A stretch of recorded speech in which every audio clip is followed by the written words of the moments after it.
ओम नमो भगवते वासुदेवाय। ओम नमो भगवते वासुदेवाय। ओम नमो भगवते वासुदेवाय। ओम अज्ञानतिमिरान्धस्य ज्ञानाञ्जनशलाकया चक्षुर्मीलितं येन तस्मै श्रीगुरवे नमः। हे कृष्ण करुणा सिन्धु दीनबन्धु जगत्पते गोपेश गोपिका कान्त राधा कान्त नमस्ते। तप्त काञ्चन गौरांगी राधे वृन्दावनेश्वरी वृषभानुसुते देवी प्रणमामि। वाञ्छाकल्पतरुर्भृक्ष कृपा सिन्धुभ्यैव च पतितानां पावनेभ्यो वैष्णवेभ्यो। जय श्री कृष्ण चैतन्य प्रभु नित्यानंद श्री अद्वैत गदाधर श्रीवासादि गौरभक्तवृंद। हरे कृष्ण कृष्ण कृष्ण हरे हरे, हरे राम राम राम हरे हरे। हरे कृष्ण। तो आप सभी का स्वागत है। और कुछ विगत दिवसों से हम चर्चा कर रहे हैं कलयुग के लक्षण। तो उसी को हम आगे आज बढ़ाएंगे। तो हम चर्चा कर रहे हैं श्रीमद् भागवतम स्कंध 12 अध्याय 2 श्लोक संख्या 3 और उसके आगे। तो श्लोक संख्या 3 यहाँ पर आपको स्क्रीन पे दिख रहा है। दाम्पत्येऽभिरुचिर् दाम्पत्ये अभिरुचिः हेतुः माया एव व्यवहारिके स्त्रीत्वे पुंसत्वे च हि रतिविप्रत्वे सूत्रमेव हि। इसका अनुवाद इस प्रकार है कि पुरुष तथा स्त्रियां केवल ऊपरी आकर्षण के कारण एक साथ रहेंगे और व्यापार की सफलता कपट पर निर्भर करेगी। पुरुषत्व तथा स्त्रीत्व का निर्णय काम शास्त्र में उनकी निपुणता के अनुसार किया जाएगा और ब्राह्मणत्व जनेऊ पहनने पर निर्भर करेगा। तो श्लोक संख्या 3 में कलयुग के लक्षण का वर्णन करते हुए सुखदेव गोस्वामी कह रहे हैं कि पुरुष तथा स्त्री केवल ऊपरी आकर्षण के कारण ही एक साथ रहे। तो यहाँ पर जैसा कि यह बहुत ही महत्वपूर्ण है समझना कि जो 16 मनुष्य जीवन के लिए 16 संस्कार की संतुष्टि की गई। तो ये जो संस्कार है, संस्कार का क्या मतलब होता है कि संस्कार क्या है? This is a purification process. संस्कार क्या है? प्यूरिफिकेशन, यानी शुद्धिकरण करने का एक प्रक्रिया है। और ये संस्कार क्यों किया जाता है? जिससे कि हम जो है और शुद्ध हो जाएं, और शुद्ध होने के बाद क्या करेंगे? हम कृष्ण भावनामृत का अभ्यास करेंगे, भक्ति का अभ्यास करेंगे। और मनुष्य जीवन का जो एकमात्र लक्ष्य है कि हम पुनः वापस भगवत धाम जाकर भगवान के धाम में सेवा करें, भगवत प्राप्ति करें, उसके लिए कार्य करें। और इसलिए ये संपूर्ण जो संस्कार इस प्रकार से बनाया गया है कि जन्म लेने, किसी शिशु के जन्म लेने से पहले, अभी उसने जन्म नहीं लिया है, जन्म लेने से पहले भी गर्भाधान संस्कार से लेकर और फिर जो है अनेकों संस्कार करते हुए ये एक पद्धति बनाई गई है। तो इन संस्कारों में से एक प्रमुख संस्कार है जिसको कहा जाता है विवाह संस्कार। और जो विवाह संस्कार है ये एक बहुत ही महत्वपूर्ण संस्कारों में से एक है। आजकल जो है सभी लोग विवाह की बात जब करते हैं तो विवाह, लेकिन उनको पता नहीं है कि विवाह एक संस्कार है और विवाह का उद्देश्य भी क्या है, वह है शुद्धिकरण। तो जब विवाह होता है तो वहां पर एक स्त्री और एक एक जो पुरुष है, यानी दो दो आत्मा एक साथ आ रहे हैं और वो दोनों फिर एक साथ आने के बाद जो है एक साथ वह प्रयास करते हैं भगवत प्राप्ति के लिए। एक कह सकते हैं एक सामूहिक एक प्रयास, एक संयुक्त प्रयास करते हैं।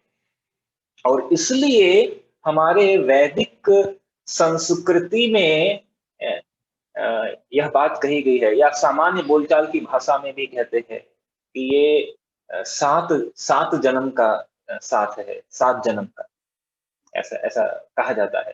तो कई बार उसके ऊपर अनेक जोक्स होते हैं कि अरे एक जन्म तो बहुत मुश्किल से निकाल रहे हैं, सात जन्म कैसे निकालेंगे ऐसे ऐसे जोक्स आते हैं। लेकिन वास्तविकता जो है ये इसके पीछे का जो कारण है वह क्या है? वो कारण ये है कि जब कोई एक स्त्री और एक पुरुष विवाह संस्कार के द्वारा आपस में जब वह जुड़ते हैं तो अब वो दोनों एक संयुक्त प्रयास करते हैं। किसके लिए? भगवत प्राप्ति के लिए, आत्म साक्षात्कार के लिए।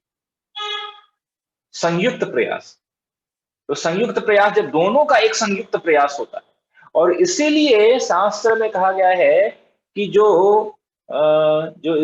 जो स्त्री है उसको अगर भगवत प्राप्ति करनी है, यानी कि वह उसको मुक्ति प्राप्त करनी है, तो उसको क्या करना पड़ेगा? अपने पति के आज्ञा का पालन करते हुए पतिव्रता होकर स्त्रीत्व जो है उसका पालन करना पड़ेगा। और जो पति है उसके लिए भी विधान है कि ऐसा नहीं है कि उसके लिए जो पत्नी है वह केवल भोग का विषय नहीं, जो उसके लिए जो पत्नी है वह पति भी जानता है कि ये जो पत्नी मेरे को मिली है ये इसलिए मिली है कि ये भी भगवान की सेविका है और हम दोनों मिलकर, और मैं भी भगवान का सेवक हूं और ये सेविका है और हम दोनों मिलकर भगवान की सेवा करें। और इसलिए इस पूरे सामंजस्य बनाकर दोनों पूरे जीवन भर इस प्रकार सामंजस्य बनाते हैं कि भगवत प्राप्ति कर सके। अब बात आता है कि ये फिर ये सात जन्म की बात क्यों आती है? सात जन्म की बात, अब जैसे उदाहरण के लिए कि अगर आप किसी व्यक्ति से मिलते हैं, जैसे हम किसी के साथ रहते हैं, मिलते हैं, बातचीत करते हैं, तो हमारी क्या उसके साथ क्या हो जाती है? सामान्य भाषा में क्या कहते हैं? उसके साथ एक ट्यूनिंग हो जाती है। हम कई बार कहते हैं ना, अरे हमारा इसके साथ बहुत अच्छा पड़ता है। कहेंगे नहीं नहीं, अभी आपको इसको छोड़कर आपको कोई दूसरा व्यक्ति आपको दिया जाएगा, आप उसके साथ आपको काम करना है। कहते नहीं नहीं नहीं, अभी मैं 2 साल से काम कर रहा हूं और उसके साथ मेरा एक अच्छा कनेक्शन बन गया है, केमिस्ट्री अच्छी बन गई है। अभी मैं उसको कुछ भी कहता हूं वो तुरंत समझ जाता है, बताना नहीं पड़ता है, एक्सप्लेन नहीं करना पड़ता है, मेरे मन की बातों को वो जान जाता है। तो इसलिए उसके साथ अच्छा केमिस्ट्री बन गया है। उसी तरह जब विवाह संस्कार के पश्चात जब एक स्त्री पुरुष साथ में आते हैं तो क्योंकि वह एक लक्ष्य के लिए संयुक्त प्रयास करते हैं, तो दोनों के जो क्या कहते हैं जो भक्ति में जब जो वृद्धि होती है वह दोनों का संयुक्त प्रयास में वृद्धि होती है। और इसलिए वह ये कामना करते हैं कि देखो हम दोनों ने मिलकर इतना प्रयास किया, तो अब बाकी का जो अगर कुछ छोटा जो रह गया है तो अगली बार हम दोनों वापस एक साथ आएंगे और जहां से खत्म किया वहां से फटाफट आगे प्रयास करेंगे। नहीं तो फिर कोई नया व्यक्ति मिलेगा उसके साथ नया ट्यूनिंग करो, नया प्रयास करो, पहले सामंजस्य बिठाओ। क्यों? क्योंकि हम जानते हैं कि यह क्योंकि पाश्चात्य देश लोग इसे नहीं मानते हैं। क्यों? क्योंकि उनको उनको यह विश्वास नहीं करते हैं कि पुनर्जन्म भी है, इस जन्म के बाद भी कोई जन्म है, वो इस बात को नहीं मानते। लेकिन भारतीय संस्कृति में हम जानते हैं, हमारे शास्त्र बताते हैं कि इस जीवन के बाद भी अगला जीवन है। और भगवान ने भगवद गीता में कहा है, नेहा विक्रमनाशो से प्रत्यवायो न विद्यते स्वल्पमपस्य धर्मस्य त्रायते महतो। कि जब हम भक्ति करते हैं तो जो भी अ, जो हमने संचय किया है भक्ति, वो उसका ह्रास नहीं होता है। तो अगली जितना संचित किया है उसके बाद अगला अवसर मिलेगा वहां से आगे भक्ति स्टार्ट करने का। और किसी व्यक्ति के साथ हमने इतना तालमेल बिठाकर हमने साथ किया है, तो वो क्या विश करते हैं कि अगले बार हमें पता है कि ये जो जीवात्मा है, इस जीवात्मा ने इतना जो है प्रोग्रेस किया है। और अ, पति भी जानता है कि ये जो जीवात्मा है, पत्नी जो जीवात्मा है, इसने इतना प्रोग्रेस किया हम दोनों ने, इसलिए अगला जन्म लेकर और फिर से वहां से भक्ति स्टार्ट करेंगे। और ये कब तक करे चलेगा? जब तक यह भगवत धाम में चलेगा। और इसलिए ये पद्धति होती थी कि जो जो पुरुष है वह अपनी पत्नी को भगवत धाम ले जाने का जिम्मेदारी लेता था, और पत्नी अपने पति के प्रयासों में उसकी मदद करती थी, जिससे कि वह आत्म साक्षात्कार की तरफ आगे बढ़े। तो ये एक साइंस था, ये एक विज्ञान था नहीं, या है भी अभी, एक ये विज्ञान है। लेकिन कलयुग के प्रभाव से इस पर भी जो है क्या कहते हैं आघात हुआ। तो प्रभुपाद क्या कह रहे हैं, हालांकि इसका जो तात्पर्य है ये तो प्रभुपाद के शिष्यों के द्वारा लिखा गया है, लेकिन प्रभुपाद के शिष्यों के द्वारा लिखा गया तात्पर्य भी प्रभुपाद के शिक्षाओं के ऊपर ही आधारित है। तो अगर कोई कहे हम कहें कि यह प्रभुपाद ने ऐसा लिखा है तो भी अभी कुछ गलत नहीं कहा जाएगा, क्योंकि प्रभुपाद की शिक्षाओं के आधार पर यह तात्पर्य है। तो यहाँ पर तात्पर्य में है कि जिस तरह मानव जीवन का एक महान तथा गंभीर उद्देश्य है आध्यात्मिक मोक्ष, ये एक महान और गंभीर उद्देश्य है, उसी तरह विवाह और शिशु पालन जैसे मूलभूत मानव संस्थानों को भी विवाह तथा शिशु पालन जैसे मूलभूत मानव संस्थानों को भी इसी महान उद्देश्य के प्रति समर्पित होना चाहिए। कितनी बड़ी बात क्या क्या कह रहे हैं। आज ही मैंने किसी ने मेरे को एक कोट भेजा था जय पताका स्वामी महाराज का। और जय पताका स्वामी महाराज उसमें उस कोट में क्या कह रहे थे कि वास्तविक रूप में यह जो शिशु पालन है, यानी बच्चे की या परिवार का जो देख रेख है, तो उसको भौतिक मानकर छोड़ नहीं देना चाहिए। तो कई बार जो है जो कृष्ण भावनामृत में आते हैं तो कई बार इतने फैनेटिक हो जाते हैं, कहते हैं कि अभी परिवार है छोड़ो, अभी बस अभी हम कृष्ण भक्त बन गए अभी हम तो, और अभी कृष्ण भक्ति करेंगे, परिवार भाड़ में जाए। ठीक है, तो ये परिवार को छोड़ने का ऑप्शन है, परिवार को छोड़ने का ऑप्शन कब तक है? जब तक विवाह नहीं किया है तब तक चाहे छोड़ सकते हैं जब तक विवाह नहीं किया है तब तक चाहे तो अपने माता पिता की कर्तव्यों का पालन करके एक निश्चित अवधि के पश्चात जो है आप जो है कोई ब्रह्मचारी बनकर अपना जीवन व्यापन कर सकता है। लेकिन अगर विवाह संस्कार को स्वीकार किया है तो उसके पश्चात वह कर्तव्य होता है कि अपने आश्रितों को इस जन्म और मृत्यु के चक्कर से निकालने की जिम्मेदारी मिलती है। जब विवाह किया जाता है तो वहां पर जो है 7 फेरे ले जाते हैं, अग्नि की साक्षी होती है, अन्य देवों का साक्षी होता है, सभी गुरुजनों का साक्षी होता है, उन सबको साक्षी मानकर वो स्वीकार करता है कि मैं स्वीकार करता हूं, मैं और क्या स्वीकार करता हूं कि अभी मैं अपने आश्रितों को इस जन्म मृत्यु के चक्कर से मुक्त करूंगा। तो एक बार जो स्वीकार किया है तो उसको निभाना पड़ेगा। हाँ, उसके बाद पुनः छोड़ने की का ऑप्शन कब आएगा? 50 साल के बाद आएगा। 50 साल के बाद, 50 से 75 के बीच में वानप्रस्थ के लिए वो कर सकते हैं, वानप्रस्थ में जा सकते हैं, और 75 साल के बाद जो है वो संन्यास के लिए जा सकते हैं। लेकिन जब तक अपनी जिम्मेदारी जो है तो जय पताका स्वामी महाराज कह रहे थे कि शिशु पालन और परिवार का देख रेख भी जो है यह कृष्ण भावनामृत के अंतर्गत भक्ति में ही है। क्या भक्ति है? कि अपने आश्रितों को, अपने पुत्र को, पुत्री को और अपने आश्रितों को किस प्रकार हमें कृष्ण भावनामृत में लाना है, इसका भी कर्तव्य है माता पिता पर, दोनों पर है। तो लेकिन कलयुग के प्रभाव से क्या हुआ कि ये जो मूलभूत संस्थान है, यह मूलभूत संस्थान का जो उद्देश्य था, जो गंभीर उद्देश्य था, उद्देश्य भी कैसा गंभीर उद्देश्य, उस उद्देश्य से कहीं वह उद्देश्य भटक गया। और आज की स्थिति है कि कलयुग में जो विवाह है वह केवल जो है इंद्रिय तृप्ति का एक एक साधन केवल है। ये विवाह क्यों करना है, ठीक है, इंद्रिय तृप्ति के लिए विवाह करना एकमात्र कारण बन गया है। और इसका भविष्यवाणी जो है श्रीमद् भागवतम में यह इस श्लोक में हम पढ़ रहे हैं। ये कब बताया गया है कि लाखों हजारों करोड़ों साल पहले की बात है। ये बताया गया है कि कलयुग में ऐसा हो, तो आज ऐसा हो गया है। कई जगहों पर तो कई मैं कोई विशेष नहीं कहना चाहूंगा, लेकिन कई जगहों पर और कई समुदायों में जो है विवाह स्पेशली एक कॉन्ट्रैक्ट के रूप में साइन किया जाता है।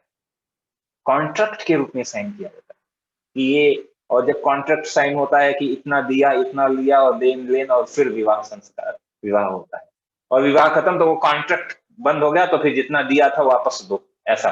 तो वहां पर कोई उच्च जो है उद्देश्य नहीं है, लेकिन विवाह जो है वह उच्च उद्देश्य के लिए वास्तविक रूप में है।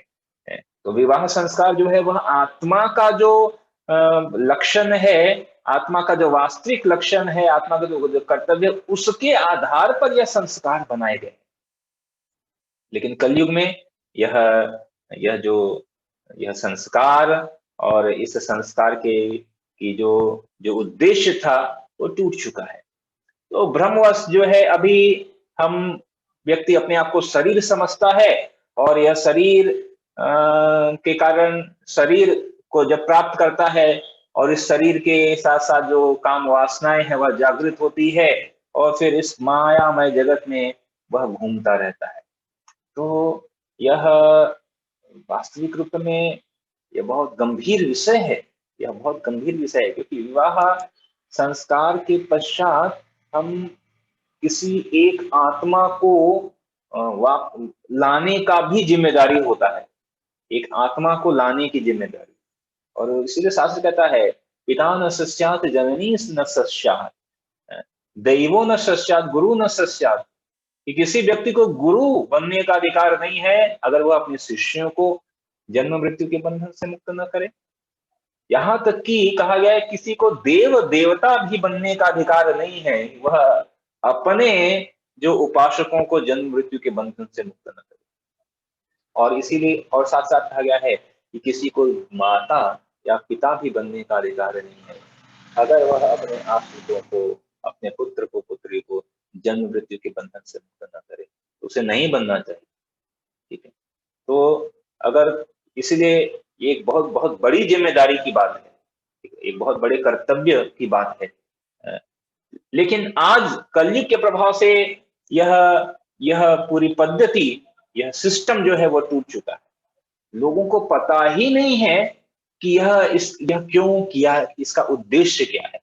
हर व्यक्ति चाहता है बस विवाह करना है, विवाह करना है, विवाह करना है, लेकिन क्यों करना है, किस लिए करना है, इसका उद्देश्य क्या है, इसके पीछे कर्तव्य क्या है, उसके बारे में जो है अधिकांशतः भौतिक जगत में उसका कोई, कहते हैं ना, कोई रेश मात्र भी उनको उसका क्लू नहीं है, पता नहीं है कि क्यों करना है। तो इसलिए यह बहुत ही समस्या का कारण है। तो तात्पर्य में लिखा गया है कि कलयुग में यह गहरी समझ लुप्त प्राय हो चुकी है, जैसा कि इस श्लोक में वर्णन हुआ है। स्त्री तथा पुरुष पशुओं की तरह केवल मांस, झाड़, हाड़, झिल्ली, रक्त इत्यादि से बने शरीर के आकर्षण से संयुक्त होते हैं। तो केवल बाह्य आकर्षण के कारण जो है वह है, और एक वह एक पुरुष या एक स्त्री वही निपुण माना जाता है जो कि जो है इंद्रिय तृप्ति में अधिक अच्छा हो, काम तृप्ति में अच्छा हो, उस विषय वासना में निपुण हो। तो यह कलयुग के प्रभाव से है। तो ये कलयुग का एक सिम्टम्स है, एक प्रभाव है यह कलयुग के कारण, जो कि जिसका उद्देश्य एक आध्यात्म प्राप्ति के लिए था, भगवत प्राप्ति का था, आज उसका वह क्यों किया जा रहा है? केवल इंद्रिय तृप्ति के लिए किया जा रहा है। और साथ ही साथ दूसरा वर्णन क्या कहा गया है कि कलयुग में कोई भी मनुष्य वेश धारण करने के आधार पर क्या बन जाएगा? पुरोहित बन जाएगा, ब्राह्मण बन जाएगा। तो प्रचलन क्या है कि जो ब्राह्मण हो वो क्या करते हैं? यज्ञोपवीत धारण करते हैं, जनेऊ धारण करते हैं। तो जिसने भी जनेऊ धारण कर लिया, जिसने भी जनेऊ धारण कर लिया, तो उसको ब्राह्मण माना जाएगा। ये ब्राह्मण है। क्यों ब्राह्मण है भाई? क्योंकि इसने जनेऊ पहना, तो जनेऊ पहना हुआ है, इसलिए उसको धार्मिक माना जाएगा, उसको ब्राह्मण माना जाएगा। तो केवल बाह्य प्रतीकों से, केवल बाह्य प्रतीकों से जो है किसी व्यक्ति को की ब्राह्मण माना जाएगा। ये कलयुग का एक दूसरा प्रभाव। तो आगे के श्लोक में कलयुग के दूसरे लक्षण कर रहे हैं। श्लोक संख्या 4 में, श्लोक संख्या 4 में कह रहे हैं सुखदेव गोस्वामी, लिंगमेव श्रमख्याता वन्योन्यापति कारणम आवृत्य न्याय दौर्बल्यम पंडित्ये चापलम वचः। तो आगे बताया जा रहा है कि मनुष्य का आध्यात्मिक पद मात्र बाह्य प्रतीकों से सुनिश्चित होगा और इसी आधार पर लोग एक आश्रम को छोड़कर दूसरे आश्रम को स्वीकार करेंगे। यदि किसी की जीविका उत्तम नहीं है तो उस व्यक्ति के औचित्य में संदेह किया जाएगा और जो चिकनी चुपड़ी बातें बनाने में चतुर होगा वह विद्वान पंडित माना जाएगा, वह विद्वान पंडित माना जाएगा। तो विद्वत्ता का आधार क्या हो जाएगा? विद्वत्ता का आधार हो जाएगा कि आप कितनी चिकनी चुपड़ी बातें बना सकते हैं, कितना अच्छा आप बोल सकते हैं, कितना दूसरों को प्रभावित कर सकते हैं। कहते हैं इंप्रेस कर देना, ऐसा बात बोले सामने वाले को इंप्रेस करे, बस काम खत्म। उस क्या उन शब्दों में कुछ वजन है या नहीं है, उस शब्दों का कोई औचित्य है या नहीं है, उससे कोई फर्क नहीं पड़ता है। और तात्पर्य में इसलिए कहा गया है कि विद्वान इसे माना जाएगा, किसे विद्वान माना जाएगा? जिसकी बातों को कोई समझ ना पाए उसको कहा जाए ये विद्वान है। क्या बोलता है भाई, क्या बोलता है, ऐसे लोग कहते हैं क्या बात, क्या प्रवचन देते हैं, लेकिन अच्छा क्या दिया प्रवचन में? अरे वो तो समझ में नहीं आया प्रवचन क्या दिया? अरे वो समझ में नहीं आया, लेकिन प्रवचन जबरदस्त दिया तो कहते हैं वाह क्या बोलते हैं, क्या बोलते हैं, इतना बोलते हैं, मतलब इतने अलंकारिक शब्द या इतने क्या कहते हैं। तो कई बार लोग उसमें इतने उसमें उससे इतना प्रभावित हो जाते हैं, कोई लगातार बोलते रहे, कोई लगातार बोलते रहे। तो एक बार एक ऐसे व्यक्ति अमोघ लीला प्रभु बता रहे थे कि एक बार किसी का कि भाई एक प्रभु एक साधु जी है, बहुत अच्छा बोलते, बहुत अच्छा बोलते। कहते हैं नहीं नहीं नहीं, वो बहुत अच्छा इंग्लिश बोलते हैं, इंग्लिश बहुत अच्छा बोलते हैं, लेकिन उस इंग्लिश में बोलते क्या है वो थर्ड क्लास बोलते हैं इंग्लिश भले ही उनकी बहुत अच्छी हो, लेकिन कोई व्यक्ति बहुत अच्छी इंग्लिश या कोई व्यक्ति बहुत अच्छा सुसभ्य अलंकारिक संस्कृत बोल रहा हो, ठीक है, इससे यह नहीं सिद्ध होता कि वो जो बोल रहा है वह भी वजनदार या वो भी बहुत अच्छा बोल रहा है। तो कोई व्यक्ति बहुत अच्छा हिंदी बोल सकता है, कोई या अपनी भाषा में कोई बहुत सुसंस्कृत शब्दों का उपयोग करके बहुत क्या कहते हैं किसी को प्रभावित कर सकता है, लेकिन बोल क्या रहा है, क्या उससे हृदय परिवर्तन संभव है? क्या उससे हृदय परिवर्तन संभव है क्या? तो गौरांग प्रभु कई बार उदाहरण देते हैं कि कई बार ऐसे भागवत ऐसे कथा चलता रहता है, कथा चलता, लोग कथा में आते हैं और कथा चलती रहती, लोगों की आंखों से अश्रुधाराएं निकलने लगती है, एक अश्रुधाराएं निकलती रहती है। तो वर्णन कर रहे थे कि एक बार ऐसे ही तो राम कथा चल रही थी और राम कथा में कथा चल रही थी कि भगवान राम ने अयोध्या छोड़ी, भगवान राम ने क्या किया? अयोध्या को त्याग दिया, अयोध्या छोड़कर वन को गमन कर रहे हैं। और इतना भावुक कथा चल रहा था, भावनात्मक कथा चल रहा था कि लोग लिटरली रो रहे थे।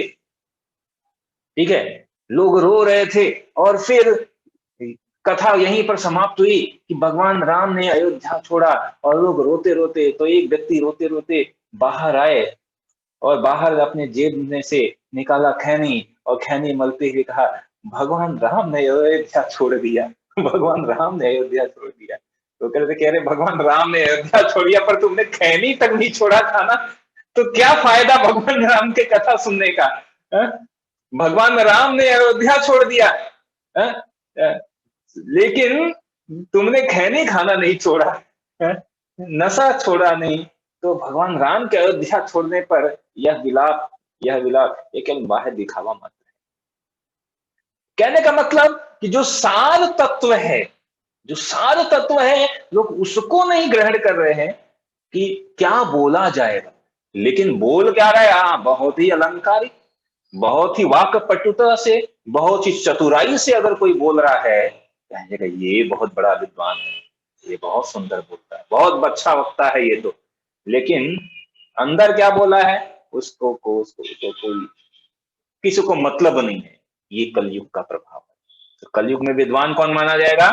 जो कि बहुत ही चिकनी चुपड़ी बातों से, चतुराई से लोगों को कई बार भावनात्मक तरीके से या अलंकारिक तरीके से या कई बार म्यूजिक के माध्यम से लोगों को जो है प्रभावित कर लेते हैं, लेकिन उसके अंदर सार तत्व कुछ नहीं होता। लेकिन उनके लोग पीछे बहुत लोग रहेंगे, उनको विद्वान माना जाएगा। ये कलयुग का लक्षण है। और क्या कह रहे हैं कि कलयुग में पुरोहित वर्ग जो है, ब्राह्मण वर्ग जो है, वह बाह्य प्रतीकों के द्वारा पहचाना जाएगा। ये बहुत बड़ी समस्या है। आप देखिए कि जब किसी भी वर्ग, किसी भी समाज की प्रगति में सबसे बड़ा सहायक होती है शिक्षा, जो शिक्षा, और उस शिक्षा को देने वाले थे ब्राह्मण। पहले हमारे समाज में उस शिक्षा को देने वाले थे ब्राह्मण। तो ब्राह्मण स्वयं उसका आचरण करते थे और फिर उसी शिक्षा को दूसरों को देते थे, और इसके बदले में वो कुछ लेते नहीं थे। गुरुकुल में बच्चे आते थे, वो भिक्षा मांग के लाते थे, गुरु जी को भी खिलाते थे, स्वयं भी खाते थे, और बस इसी तरह उनका जीविका चलता था। फिर ये क्या हुआ कि ये जो ब्राह्मण जो है यह समाप्त हो गए। तो ब्राह्मण मतलब जो शिक्षक वर्ग जो है, जो शिक्षा देता है। तो ये जो शिक्षा की जो पद्धति है, यह नष्ट हो गई। देखिए कलयुग जब आया तो सबसे पहले कलयुग ने आक्रमण किसके ऊपर किया? ब्राह्मण पर किया। सबसे पहला आक्रमण किसने किया? कलयुग जानता था कि अगर इस जो है पूरे समाज को भ्रष्ट करना है तो सबसे पहले ब्राह्मण पर आक्रमण करो। और भी कौन सा ब्राह्मण? कोई जो थोड़ा अंदर दम्भ है, जिसमें घमंड है, गर्व है, तो उसने सबसे पहले आक्रमण क्या किया? श्रृंगी, ये है श्रृंगी पर किया। अभी वो पूर्ण रूप से परिपक्व नहीं थे, लेकिन अपने आप को बहुत अधिक ब्राह्मण समझते थे, तो तुरंत प्रभावित हो गए गर्व में, अहंकार में, और श्राप दे दिया महाराज परीक्षित को। तो सबसे पहला आक्रमण कहाँ किया? कलयुग ने ब्राह्मण पर किया। और इसीलिए देखिए कलयुग में जो ब्राह्मण जो है अब केवल बाह्य प्रतीकों के द्वारा, धोती कुर्ता पहन लिया, जनेऊ धारण कर लिया, ठीक है, टीका लगा लिया, तिलक लगा लिया, या शिखा धारण कर लिया, तो उसको वो कहेंगे कि हाँ ये ब्राह्मण है, ये ब्राह्मण है। और इसलिए कई बार लोग कहते हैं, अरे आज सारे साधु झूठे हैं, सारे साधु झूठे हैं, सारे साधु कपटी हैं। क्यों है? क्योंकि मैं उस भला फला साधु के पास गया और उसने मेरे को कपट कर लिया। तो सबसे पहली बात क्या है कि कैसे पता कि वो साधु था? उसने धोती कुर्ता पहना था, टीका लगाया हुआ था, जनेऊ पहना हुआ था, कुछ प्रवचन जैसा दे रहा था। तो साधु की पहचान लोगों को पता नहीं है, लेकिन वो कोई भी बाह्य प्रतीक को धारण कर लिया तो लोग उसको साधु मान लेते हैं। लेकिन पहले ऐसा नहीं था। साधु केवल बाह्य प्रतीकों के आधार पर साधु नहीं होता है।